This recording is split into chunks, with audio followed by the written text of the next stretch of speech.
Pagkaunay pa rin ang relief operation at rehabilitation dito po sa mga sinantang lugar ng Bagyong Yolanda. Makasama natin ngayong umaga si Secretary Ricky Caranda ng Presidential Communications Development and Strategic Planning Office. Secretary. Good morning, Igan. Good morning. Okay.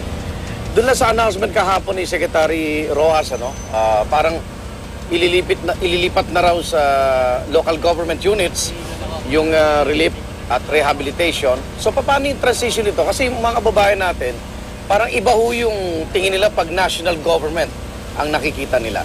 Well, matagal na natin pinapagawa sa yung distribution ng relief goods sa local government, no? Yung sistema natin, ibabagsak natin yung relief goods dito sa Tacloban at dun sa Ormoc.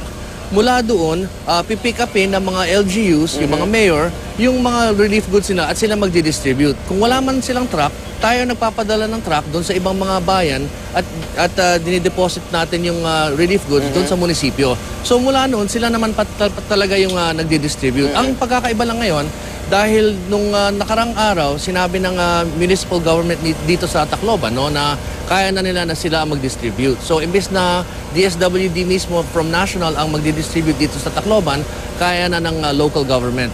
So sila na po ang magdi-distribute. Ang hindi naman ibig sabihin na kung nangangailangan ng tulong, hindi na kami tutulong. No? Kung humingi sila ng tulong sa pag-distribute, ay handa pa rin tayong tumulong sa kanila.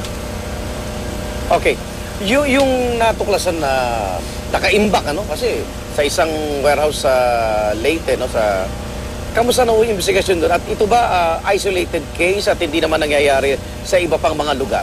Well, 4 yung napuntahan namin nung isang araw, no. Yung isa maayos, yung sa Tolosa, maayos yung pag-release nila. Halos walang naiiwan sa kanilang mga warehouse, no.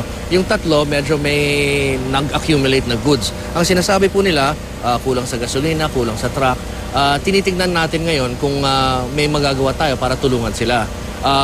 Yung isa na napuntahan namin kahapon, mukhang mas mabilis na ngayon yung pag-distribute nila ng relief goods, no. So mukhang naayos naman yung problema. Okay. Punta ko yung issue muna dito sa Villamor Airbase at Campaginaldo, no? So ano na ho yung pinala decision dito? Nagkaroon yata ng miscommunication kahapon. So balik na ho ba yung mga lumiligas ng Tacloban dun sa Villamor na lang muna sila? Ang pagkaalam ko kasi, Igan, kaya naisip nilang ilipat sa Aguinaldo is nagkakakulang na ng space. Kasi maliban dun sa pagsalubong sa mga dumarating sa Manila, may repacking center sila dun At kulang na daw talaga ng space. So yung repacking na pag-usapan nila, ililipat sa Aguinaldo. Pati yung pag-process ng mga pagdating sa Manila na mga victims, no?